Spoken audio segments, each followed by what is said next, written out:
Session starts. Your players immediately do something you never anticipated. They befriend the villain, they ignore the main quest entirely, they decide the real treasure is the friends they made along the way and open a bakery. Your entire plot?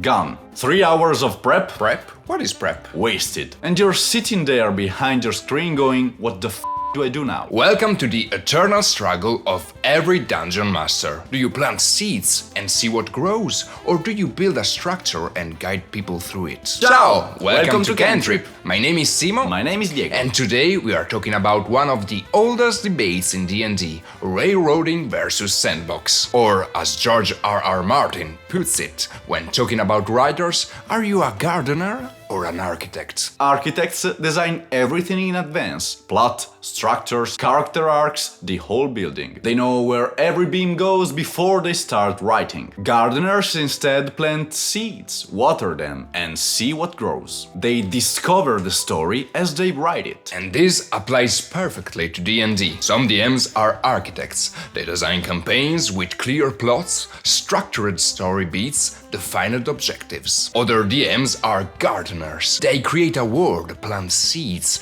and let the player grow the story through their choices. But here's the thing nobody tells you. You're probably both. Probably Both. You're probably both. And you should be. And you should be. Let's start with the architect approach. This is what most people call railroading, and railroading has become a dirty word in the D&D community. But it shouldn't be. Being an architect means you design structure. You create a plot with a beginning, middle, and an end. You know what the major story bits are. You've planned the villain scheme, the rising tension, the climactic confrontation. You've built something intentional, and there's real value in that. Structure creates momentum. It gives your campaign direction. Players know what they are walking toward. There's a clear goal, and that clarity is powerful because it focuses everyone's energy on a shared objective. Being an architect also respects your prep time. You're not building an entire functioning world with detailed economics and politics for every village. You're building the parts of the world that matter to the story you're telling. That's efficient, that's smart. And it means you can pour your creative energy into making those parts amazing instead of spreading yourself thin trying to prep for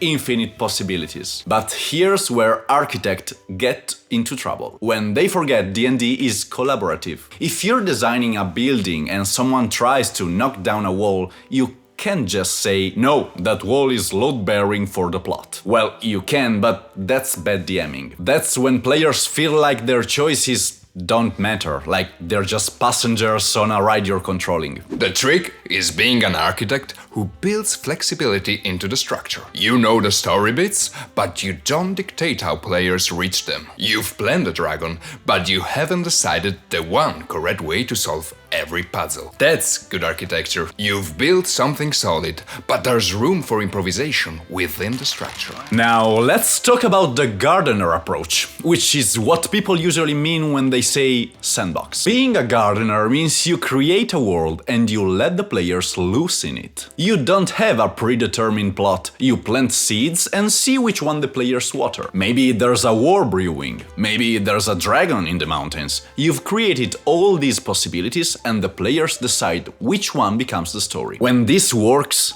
it's magical. Players feel genuine agency because their choices actually shape the narrative. They're not following a plot you wrote, they're creating the plot through their actions. The story emerges from the interaction between the world you've built and the choices they make. And here's the thing that makes gardening work. You build the world around your player's character. You're not creating a story and hoping the players fit into it. You're looking at their backstories, their motivation, their goals, and you're planting seeds that connect to those things. The rogue wants revenge on the crime lord who killed their family. Great! That crime lord is one of your factions now. The cleric is searching for a lost relic of their god. Cool, that relic is somewhere in your world, and finding it will have consequences. The story is not something you're telling to your players. It's something you're discovering with them. You're planting seeds based on what they care about, and then you're watching to see which seeds they choose to pursue. That's the heart of gardening. You're not passive. You're not just saying, Here's the world, do whatever. You're actively cultivating. You're responding to what your players are interested in and making sure those things have weight and consequences in the world. But here's where gardeners get into trouble, when they forget the players need direction. If you create a massive open world with 100 plot hooks and 0 guidance, players can feel overwhelmed. They can feel adrift. They don't know what they're supposed to care about. They don't know what success looks like. And that's when you get the problem where players are wandering around asking, what do we do?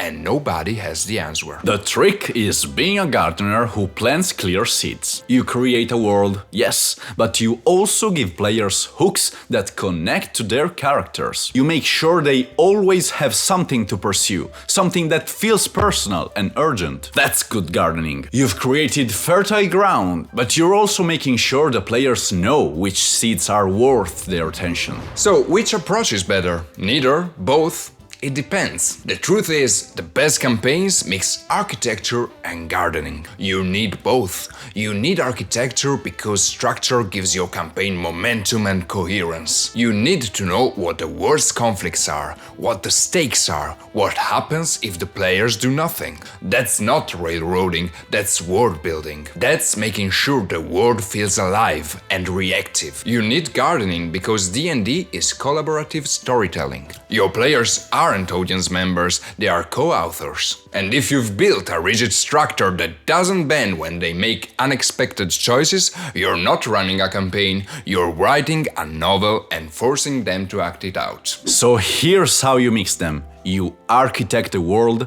and you garden the story. You design the factions, the conflicts, the major threats. You know what the villain wants and what they're doing to achieve it. You know what's at stake. That's your architecture. That's the foundation. But then you look at your players' characters and you ask, how does this world connect to them? What do they care about? What are their goals? And you plant seeds that tie into those things. That's your gardening. That's how you make the story personal. And then you run the campaign and you watch what your players do. If they chase one seed and ignore another, that's fine. Let the seed they ignore wither, or let it grow without them knowing. Let the seed they chased grow into something bigger. Adapt, respond. Let the story emerge from the intersection of your world and their choices. The story you end up telling won't be the story you planned, and that's good. That means your players had agency. That means they mattered. This is where D&D is different from novels or movies. In a novel, the hero's journey is something the author designs in advance. Luke Skywalker's story was architected by George Lucas. Every beat, every mentor, every trial was planned. But in D&D, the hero's journey is something you discover together. And we've talked about this in another video. You might plant the seeds. Here's a mentor, here's the call to adventure, here's a threshold to cross. But whether your players answer that call, whether they trust that mentor, whether they cross the threshold, that's up to them. And the story that emerges might look nothing like the monomyth, or it might follow it perfectly. The point is, you won't know until it happens. That's the beauty of mixing architecture and gardening. You've built something, but you're letting it grow. That's why you are both a gardener and an architect. Remember that the story isn't yours. It's not your players either. It's something you're creating together. You plant seeds based on their characters. They choose which seed to water, and you respond by making those seeds bloom into something beautiful. That's D&D. That's collaborative storytelling. And when you get the balance right, it's magic. Now tell us, do you lean more toward architecture or gardening in your campaigns? How do you balance structure and freedom? Have you ever had a campaign where you planned everything and it went completely sideways? Or where you prepped nothing and it fell apart? We want to hear your stories. Drop them in the comments. And if you're digging this kind of content, more campaign philosophy, more DMing advice, more figuring out how to make this game work, drop a like, hit subscribe, smash that bell. Until next time, keep rolling. Thanks for watching!